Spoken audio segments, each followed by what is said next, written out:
എന്തായാലും വളരെ പോസിറ്റീവായിട്ടുള്ള കാര്യമാണ് വയനാട്ടിൽ സംഭവിക്കുന്നത്. എന്നാലും വെള്ളാർമല, മേപ്പാടി സ്കൂളുകൾ വീണ്ടും പ്രവേശനോത്സവത്തിന് ഒരുങ്ങാൻ പോകുന്നു. അത് വളരെ പോസിറ്റീവായിട്ടൊരു വാർത്തയാണ്. താൽക്കാലിക കെട്ടിടത്തിൽ അടുത്ത മാസം 2-ന് ക്ലാസുകൾ ആരംഭിക്കാൻ പോവുകയാണ്. സ്കൂളിലേക്ക് ആവശ്യമായ ഉപകരണങ്ങൾ വിവിധ സന്നദ്ധ സംഘടനകളുടെ നേതൃത്വത്തിൽ ഒരുക്കിക്കഴിഞ്ഞു. ദുരന്തത്തെ അതിജീവിച്ച വയനാടൻ ജനതയ്ക്ക് കേരളത്തിന്റെ കൈത്താങ്ങ്. സെപ്റ്റംബർ 2-ന് പ്രവേശനോത്സവം നടക്കാൻ പോകുന്ന വെള്ളാർമല മേപ്പാടി സ്കൂളിലെ മുഴുവൻ വിദ്യാർത്ഥികൾക്കും പഠനത്തിനാവശ്യമായ മുഴുവൻ ഉപകരണങ്ങളും സ്കൂളിൽ തയ്യാറാണ്.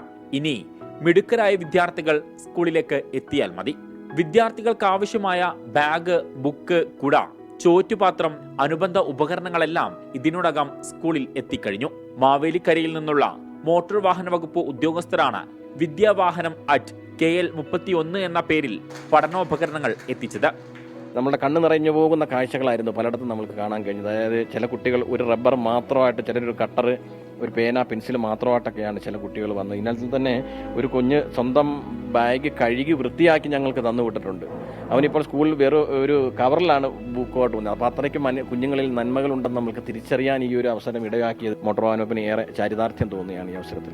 സ്കൂളിലേക്ക് ആവശ്യമായ ബെഞ്ചും ഡെസ്കും ഭക്ഷണപ്പുരയിലേക്ക് ആവശ്യമായ പാത്രങ്ങളെല്ലാം ഇതിനോടകം തയ്യാറാണ്.